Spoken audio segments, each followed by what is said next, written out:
Então, capítulos 3 e 4. Capítulo 3, Filomeno, ele vai contar uma história, esse capítulo é todo sobre um caso da vida real. Aqui é um momento para prestar muita atenção, porque é sempre a grande oportunidade que a gente tem nas obras espíritas, marcadamente Filomeno, André Luiz, quando eles trazem os casos da vida real, é quando a gente vai ver na prática os princípios que a gente aprende na teoria sendo aplicados. Então, é uma fonte muito rica de aprendizado. Esse é um indivíduo chamado Ludgério. Ludgério foi um caso que Filomeno estava lembrando, eu acho que é mais ou menos assim, ele começa falando no capítulo, eu estava lembrando de um caso e tal. E vamos ver como era esse caso, fazer um resumo aqui do caso Ludgério. Como eu estava comentando, foi uma lembrança de Filomeno de um caso bastante marcante de obsessão.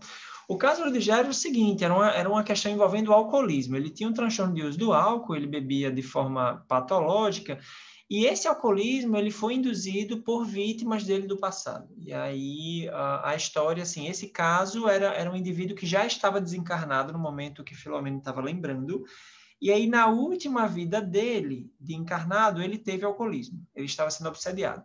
Na penúltima vida, aí é que tem a ver com o alcoolismo, né? Que ele teve uma conduta bem, bem ruim com algumas outras pessoas, e essas pessoas passaram a obsediar ele na vida seguinte.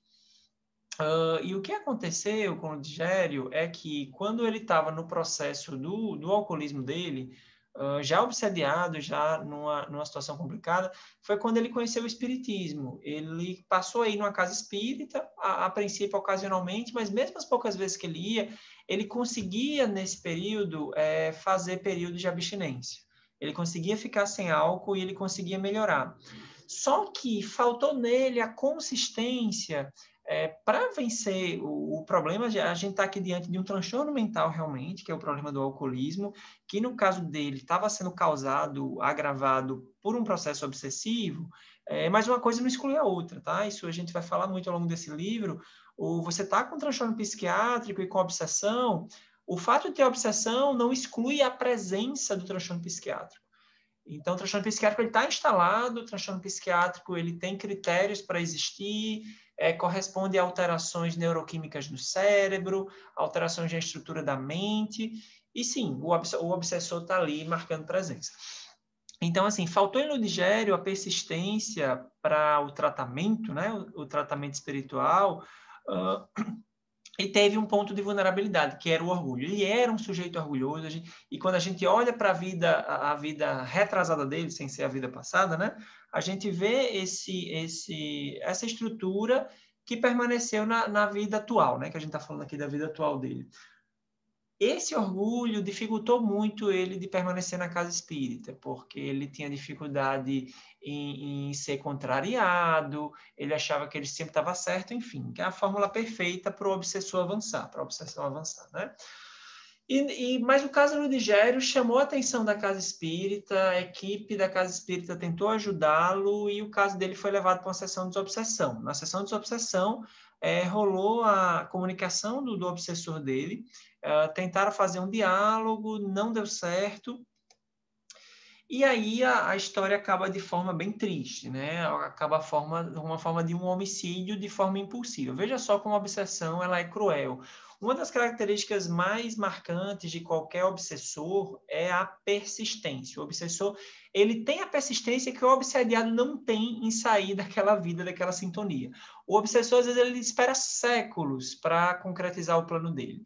E o maior objetivo de um obsessor, o que o obsessor mais fica feliz, é quando ele consegue destruir a vida da pessoa, assim, deixar a pessoa realmente da pior forma possível. Essa destruição, entre aspas, pode ser a própria desencarnação.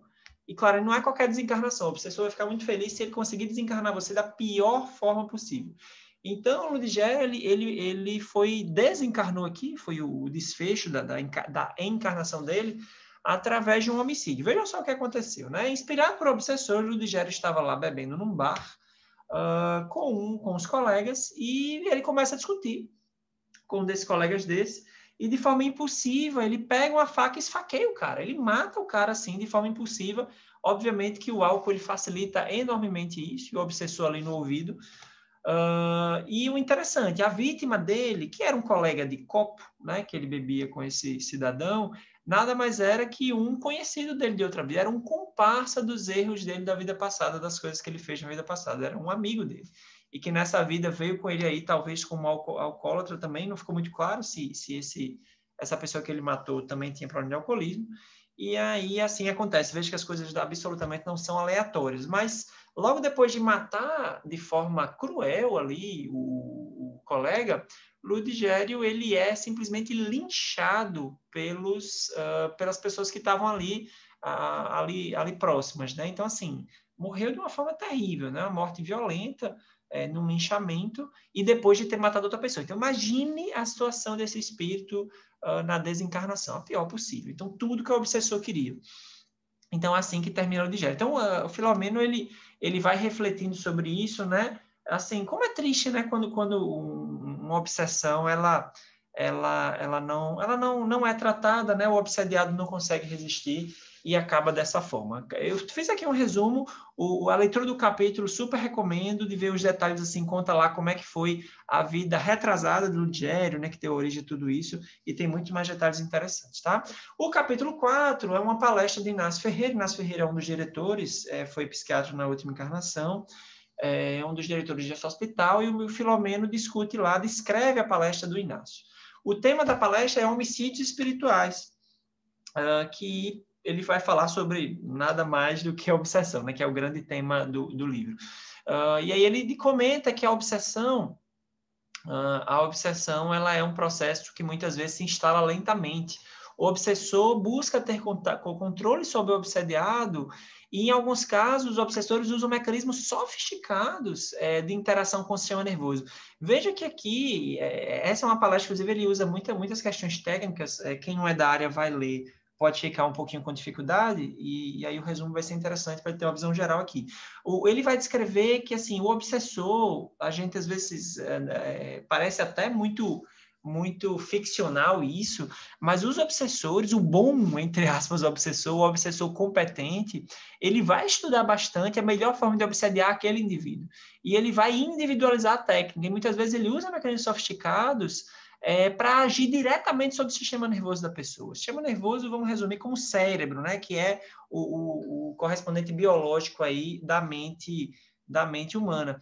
Então, assim, vai acontecer isso, assim, tem livros, tem histórias, o próprio Filomeno em outros livros ele conta casos incríveis, assim, de instalação de chips dentro do cérebro perispiritual, é coisa bem sofisticada e bem impressionante. Então, a obsessão, ela tem esse perfil, muitas vezes vai se instalar lentamente, vai ter esses mecanismos, e, assim, as obsessões, a obsessão, o processo obsessivo tem um impacto terrível, né, e é algo, assim, muito ainda negligenciado pela sociedade humana, por justamente não conhecer, não levar em consideração algumas prerrogativas como a sobrevivência da alma. E a obsessão está por trás, ela participa de muitas desgraças individuais, tanto individuais como coletivas, né? E uma das premissas de obsessor é um grande equívoco, que é o velho justiça com as próprias mãos, né? Que o obsessor, muitas vezes, ele foi lesado, ele foi ferido pelo obsediado, tá? Nem sempre é isso, tá certo? Existem várias causas de obsessão, mas a causa clássica é um processo de vingança.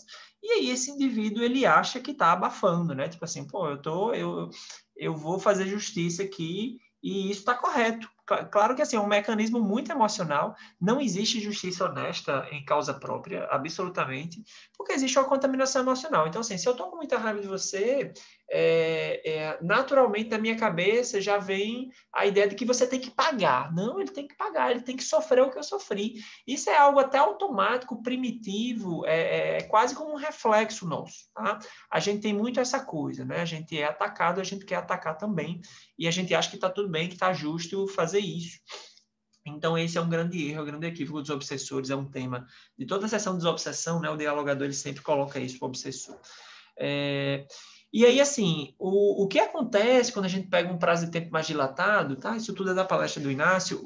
Após o obsessor cumprir sua tarefa, que é arrebentar a vida do obsediado, mais cedo ou mais tarde vai vir um remorso. E isso parece Isso parece difícil, às vezes, de a gente alcançar quando a gente vê as maldades no mundo, né? As coisas absurdas que um ser humano faz contra outro, que um espírito faz contra outro, mas mais cedo ou mais tarde esse remorso vai vir, não tem jeito, porque dentro da nossa consciência está plantada a semente que Deus colocou, que é a semente da verdadeira justiça.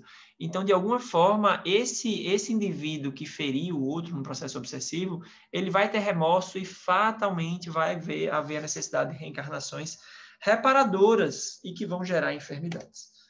Tá? Então, esse é o resumo. Assim, quando você vai ler o texto, você vai ver, tem muitas questões técnicas que ele coloca, né? Mas aqui eu fiz só um resumo mesmo para a gente ter uma ideia geral que Inácio fala. Isso é uma coisa muito batida nos livros sobre obsessão, né? Os problemas de obsessão, o quanto o obsessor ele é infeliz no ato dele, na escolha dele, na atitude dele de perseguir, de maltratar, de prejudicar um outro espírito.